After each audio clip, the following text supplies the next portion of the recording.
आज लोगों को सड़कों पे नहीं आना पड़ता। और जहाँ तक भविष्य की बात करते हैं, अगर ये समाज लड़ेगा नहीं तो बढ़ेगा नहीं। एक भी नेता ने कोई भी गैर संवैधानिक बात की हो या धक्का मुक्की की हो, बल्कि पुलिस द्वारा कुंदे से मारने का घटना दिखाई गई है, बल्कि ये भी दिखाया गया किस तरह महिलाओं के छाती पर हाथ धरकर उसको ढकेलने का प्रयास। भीम आर्मी के लोग, आजाद समाज पार्टी के लोग क्या बम फोड़ा था एसएसपी कार्यालय? क्या लपड़ तपड़ किया था आशीष भारती के साथ? क्या किसी का राइफल छीनने का काम किया था? किसी महिला के साथ अभद्र व्यवहार किया था? क्या किया था कि आप इस तरह की हिंसक घटनाओं को अंजाम दिया? आजाद समाज पार्टी इस बात को उजागर कर रही है कि देखिए, जिस नेताओं को आप जिताते हैं, उसी गया में सहकारिता मंत्री है सुरेंद्र यादव, वो तिलकुट वसूलने का काम करते, छनौटा से मार खाने का काम करते हैं।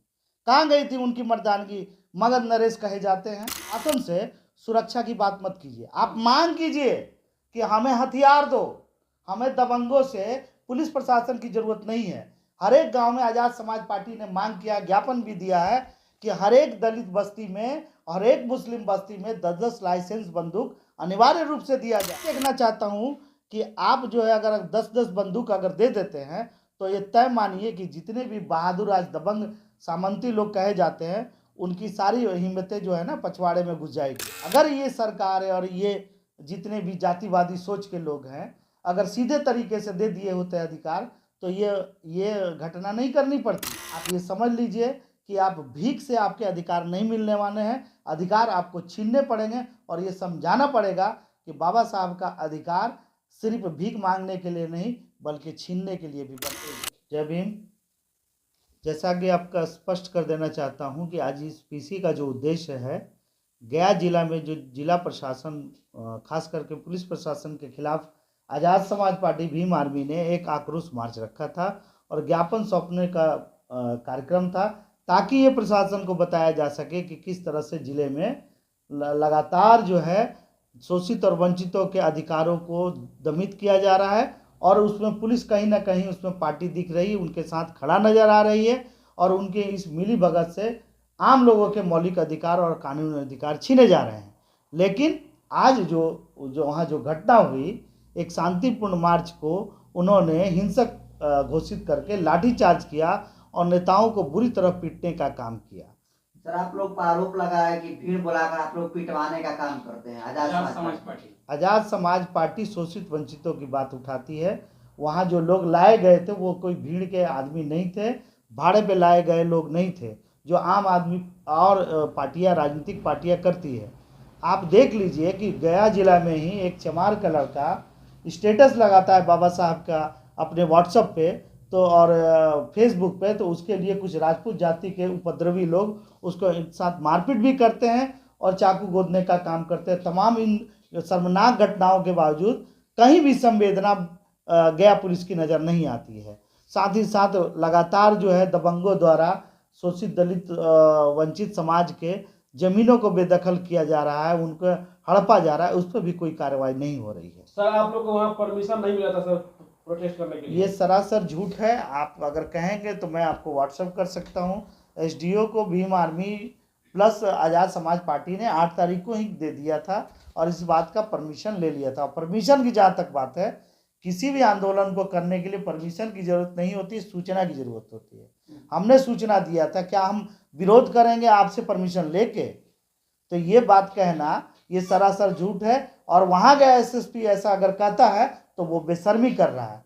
और बेशर्मी नहीं बल्कि उन्होंने जो जातिगत जो रवैया अपनाया है वो बर्खास्त होने के लिए उनके लिए काफ़ी है। अगर वो बर्खास्त नहीं होते हैं तो आज़ाद समाज पार्टी और सारा शोषित वंचित समाज ये समझता है कि ये किसी एक आदमी का नहीं बल्कि पूरे सरकार की ये मंशा थी कि इस तरह के। वहीं पर मंत्री हैं आपके कृषि मंत्री हैं, वहीं पर हैं सहकारिता मंत्री हैं, वहीं पर जीतन राम मांझी है। इतने बड़े लोग वहाँ पर मौजूद होने के बावजूद इस तरह का पुलिस प्रशासन अगर घटनाएं करती है तो इसका मतलब है कि सरासर ये लोग ये सत्ता के चट्टे बट्टे हैं। ये इनको लोकतंत्र और आम आदमी के अधिकारों से कोई लेना देना नहीं है। भीम आर्मी पर सवाल उठ रहा है कि ये वायलेंट कर दिए, लोग हाथ में जो है छड़ी लेकर गए थे।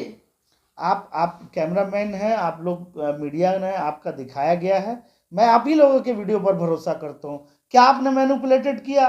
क्या आपने बदल के दिखाया है?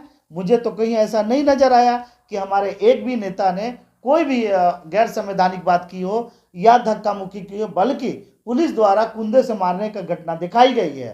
बल्कि ये भी दिखाया गया किस तरह महिलाओं के छाती पर हाथ धरकर उसको ढकेलने का प्रयास किया गया। ये सारी घटनाएं उत्तेजित करने के लिए काफ़ी होती है। और बैरिकेडिंग तोड़ के गए, इसका मतलब है कि आप उनकी गिरफ्तारी कर सकते हैं। गिरफ्तारी आपने किया भी, लेकिन आपने जिस तरह से पीटने का काम किया, वैसे तो ऐसे लग रहा था कि आप किसी अपराधी को पीट रहे हैं। दूसरी बात कि लगातार गया कि पुलिस जो है इस घटना को लेकर पूरी तरह से बदले की कार्रवाई कर रही है। भीम आर्मी के लोगों के घरों पर जाके उन्हें गिरफ्तार करने की कोशिश कर रही है। ये क्या है? भीम आर्मी के लोग, आजाद समाज पार्टी के लोग क्या बम फोड़ा था एसएसपी कार्यालय? क्या लपड़ तपड़ किया था आशीष भारती के साथ? क्या किसी का राइफल छीनने का काम किया था? किसी महिला के साथ अभद्र व्यवहार किया था? क्या किया था कि आप इस तरह की हिंसक घटनाओं को अंजाम दिया? आप जो है ना जमींदारी दिखा रहे हैं और नीतीश कुमार अपने आप को राजा समझ रहे हैं और तेजस्वी यादव अपने आप को राजा समझ रहे हैं। सर, कहा जाता है बिहार में सुशासन की सरकार है। सुशासन की सरकार यही है ना कि आप जो एक वरीय अधिकारी से किसी दल का अनुशासित तरीके से संविधान को मानते हुए जाता है तो उस पर आप लाठीचार्ज करते हैं और मर्दानगी दिखाते हैं। और उस समय मर्दानगी आपके पिछवाड़े चली जाती है जब आरएसएस के लोग, बजरंग दल के लोग, शिव सैनिक के लोग फरसा और गणासे से आते हैं। उस समय आप कोई कार्रवाई नहीं कर पाते हैं, दंगे होते हैं। आप नालंदा जिला में आप देख लीजिए, मस्जिद को जलाया गया। कहाँ गई थी आपकी मर्दानगी? कहाँ चटकाया था आपने लाठी? आप डरते हैं, आप जातिवादी ताकतों से डरते हैं। कहाँ गए आपके वो सर्वजीत कुमार सर्वजीत, जो दलितों के नेता कहे जाते हैं और आरक्षित सीट से जीत कर जाते हैं, मंत्री बने हुए हैं? उनकी आज एक बोली नहीं निकल रही है, उनके ही लोग आज जेल गए हुए हैं। कहाँ गए जीतन राम मांझी, जो बहुत बड़ा नेता बनते हैं और आज जो है इस घटना पे एक ट्वीट भी नहीं करते हैं? कहाँ गए अनुसूचित जाति मोर्चा के बाकी लोग? क्या उनका दिल नहीं समझ में आता है कि ये शोषित वंचित समाज के लोग किसी भी पार्टी के माध्यम से आते हों, अंततः तो शोषित वंचित दलित ही हैं।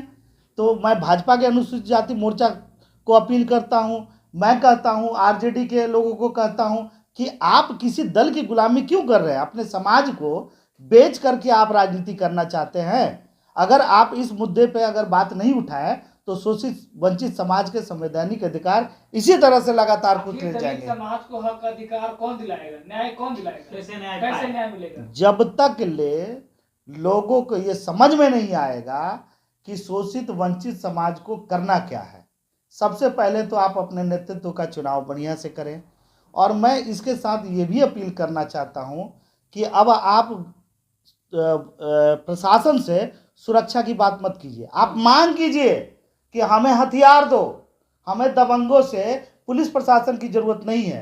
हर एक गांव में आजाद समाज पार्टी ने मांग किया, ज्ञापन भी दिया है कि हर एक दलित बस्ती में, हर एक मुस्लिम बस्ती में 10-10 लाइसेंस बंदूक अनिवार्य रूप से दिया जाए। मैं देखना चाहता हूं कि आप जो है अगर 10-10 बंदूक अगर दे देते हैं तो ये तय मानिए कि जितने भी बहादुर आज दबंग सामंती लोग कहे जाते हैं उनकी सारी हिम्मतें जो है ना पछवाड़े में घुस जाएगी। ये तो हिंसात्मक बनाने वाली बात है। हिंसात्मक तो आप लाइसेंस क्यों जारी किया है?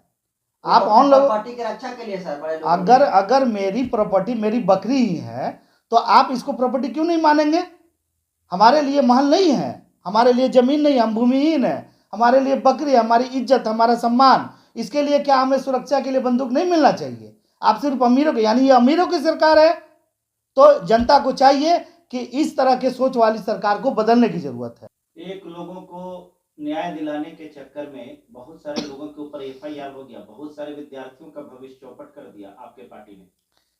आपको ऐसा लगता है शोषित दलित समाज को बिना लड़े हुए कोई अधिकार मिला है?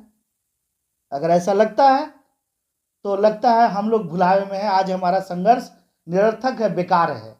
अगर ये सरकार है और ये जितने भी जातिवादी सोच के लोग हैं अगर सीधे तरीके से दे दिए होते अधिकार तो ये घटना नहीं करनी पड़ती। आज लोगों को सड़कों पे नहीं आना पड़ता। और जहाँ तक भविष्य की बात करते हैं, अगर ये समाज लड़ेगा नहीं तो बढ़ेगा नहीं।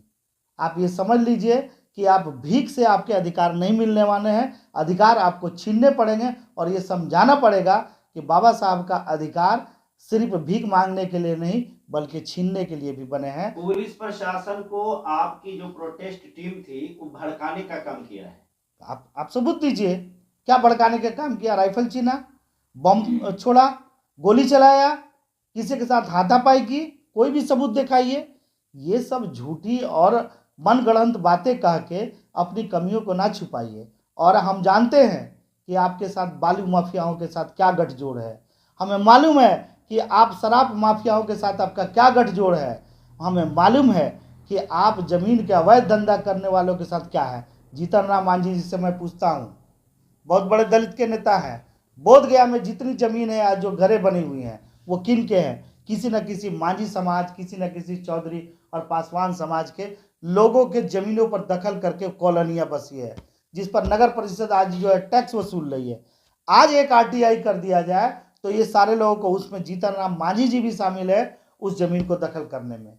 तो मैं पूछता हूँ कि ये लोग इतने बड़े बड़े मंत्री होके अपने यहाँ शोषित वंचितों को इस तरह बेदखल कर रहे हैं लोग, तो आप समझ सकते हैं कि ये कैसी सरकार है। और हमें इस बात पे सोचना पड़ेगा कि अगर इसे जल्दी नहीं सुधारा गया तो आने वाले समय में आपके जो है आपके घरों से भी निकाल के मारा अब जाएगा। आपकी आगे की रणनीति क्या होगी? आगे की निश्चित तौर पर रणनीति यही होगी कि हम अपने बातों से लोगों को जागरूक करेंगे और एक बड़े आंदोलन को जो ये इन लोगों के इस कार्य को पर्दाफाश करे। और मैं अपील करता हूँ सारे उन राजनीतिक दलों से, अगर उनको लगता है कि आज की इस प्रदेश की पुलिस प्रशासन अगर सही कर रही है तो आप मत आइए, और अगर आप चुप रहे तो इसका मतलब है कि सारे राजनीतिक दल इस पाप में शामिल हैं और सहभागी हैं, और वो वोट मांगने का अधिकार शोषित वंचितों के समाज में नहीं आए।